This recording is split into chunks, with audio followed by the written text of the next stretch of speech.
It was supposed to be one of those rare, peaceful weekends. The lake was calm, the pine trees swayed gently in the breeze, and my old wooden cabin smelled faintly of coffee and cedar. I had been looking forward to this moment for weeks, not just for the quiet, but because I had a private meeting scheduled with none other than the state attorney general. We were going to talk about an issue that had been brewing in the area, something that could change the way our little lakeside community operated. Everything was set. The papers were on the table, fresh coffee was brewing, and the deck doors were wide open to let in the cool morning air. Then I heard it. The sound of fast, heavy footsteps crunching across the gravel. Drive quick, sharp, and angry. Before I could even process what was happening, the screen door burst open so hard it slammed against the wall. And there she was, the one neighbor everyone in town knew, Karen from the HOA. Her presence filled the doorway before her voice did, and when she spoke, it was as though the lake itself went quiet. She didn't even glance at the Attorney General, who was mid-sentence holding a legal folder in his hands. Instead, she launched straight into a tirade about violations and community standards as if she had been waiting her whole life for this exact moment. I could feel the Attorney General's eyes on me, measuring every second of this bizarre interruption.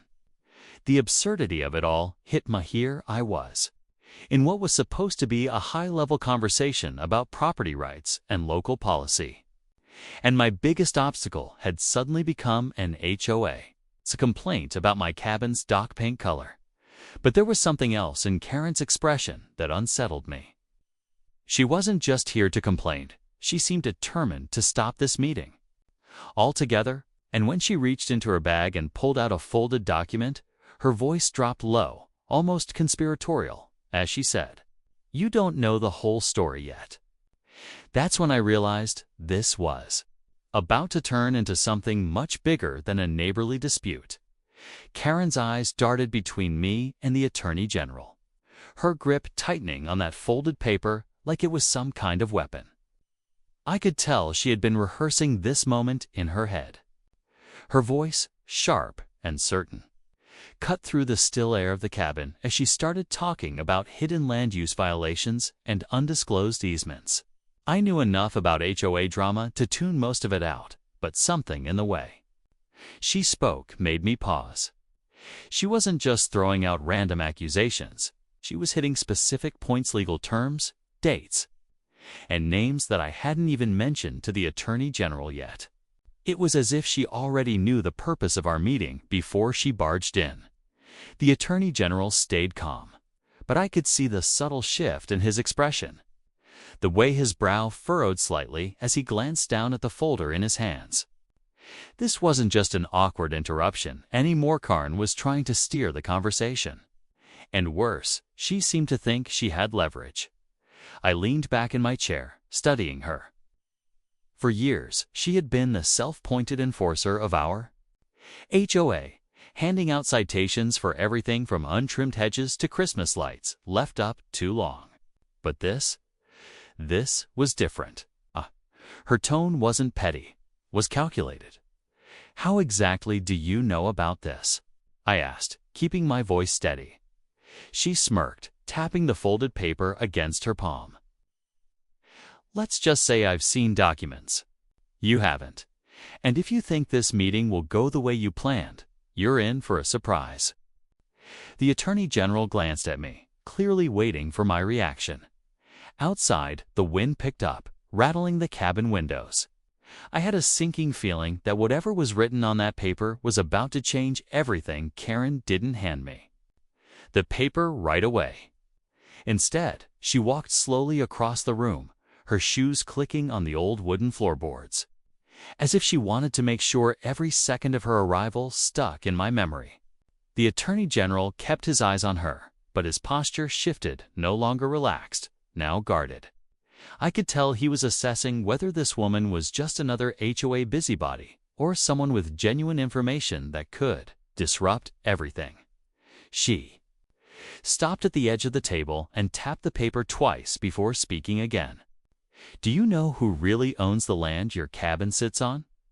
she asked, her tone dripping with a mix of accusation and triumph. My stomach tightened. I had bought this cabin years ago, fair and square, through a clean sale. The title was Clearore. So I thought her words pulled me back to the weeks leading up to this meeting. The Attorney General had agreed to visit after I'd sent him evidence of strange HOA activities, questionable fees, selective enforcement of rules, and whispers about certain board members having ties to developers. It wasn't just about my dock or the color of my shutters. It was about protecting this entire lakeside community from being swallowed up by people who wanted to turn it into something unrecognizable. Karen seemed to know all of that. And the fact she showed up today at this exact hour felt too precise to be a coincidence. She glanced out the window toward the lake before turning back to me. "You're not the only one collecting evidence," she said softly.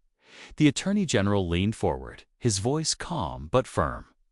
"Why don't you tell us exactly what's in that document?" Karen smiled faintly, as if she'd been waiting for that question.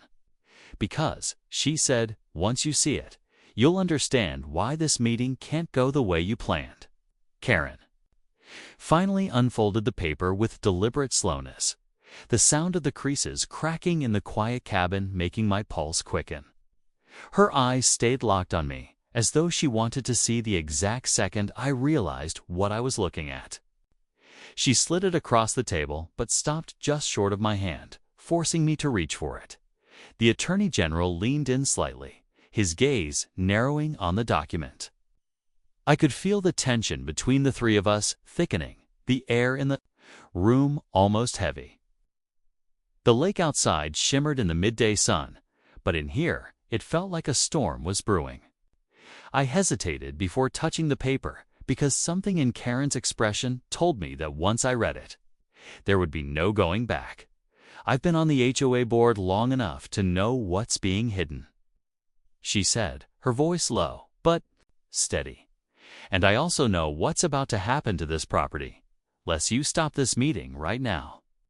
My grip tightened on the paper, but before I could unfold it completely, Karen's phone buzzed on the table. She glanced at it quickly, her lips pressing into a thin line. Then, without a word, she stepped toward the window and peered outside. I followed her gaze, and that's when I noticed a dark SUV parked halfway down the gravel road, its tinted windows reflecting the sunlight. The Attorney General noticed too, and for the first time since Karen arrived, his calm demeanor cracked, just slightly. "We weren't supposed to be followed," he muttered, almost to himself. Karen turned back to us, her voice suddenly urgent. "If you think this is about HOA violations, you're wrong. They already know we're here. And they're not going to wait much longer." In that moment, I wasn't sure which was more dangerous, the truth in that paper, or whoever was sitting inside that SUV. Karen's urgency hung in the air. But before I could respond, the sound of tires on gravel drifted through the open window. Another vehicle, this one smaller, older, rolled into view behind the SUV. At first, thought it might be a neighbor, but then I noticed the emblem on the side, the seal of the county land office. My chest tightened. The Attorney General's eyes met mine, and I could tell we were both thinking the same thing. This meeting had just become a magnet for attention. We didn't want DOT. Karen stepped away from the window and finally pushed the paper into my hands. I unfolded it quickly, my eyes scanning the first few lines. What I saw made my stomach lurch. It wasn't a complaint or an HOA violation. Notice it was an old survey map of the lake property. But certain sections, including the land my cabin sat on, were marked in bold red ink, labeled pending transfer. I looked up at her, my voice barely steady. "Transfer to who?" Her answer was quiet but sharp. "To a private developer with a state contract. And if this goes through, the HOA, the Attorney General, even you, none of us will have any control over this land again." The Attorney General straightened, his jaw tightening. "That's Impossible. I would have known, would you? Karen cut in, her tone razor-sharp. Because someone inside your own office signed off on the preliminary paperwork last month. The words landed like a blow. The wind outside picked up, rattling the cabin's loose shutters as if echoing the chaos now swirling inside my head. The SUV's door cracked open, a figure stepping out slowly, their face hidden under a ball cap. Karen's voice dropped to a whisper. If they've come this far, it means the transfer is already in motion. And once they're here, they won't leave without what they came for. The figure from the SUV approached slowly, each step crunching on the gravel like a countdown. The Attorney General moved closer to me, his tone low but firm. Stay calm. Let me handle this. Karen didn't move, her eyes locked on the man, as if she already knew who he was when he stepped into the sunlight.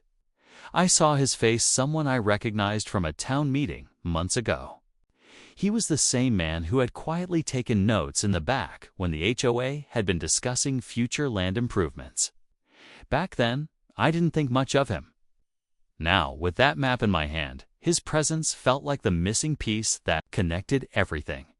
He stopped at the edge of the porch, glancing at the Attorney General, then at Karen.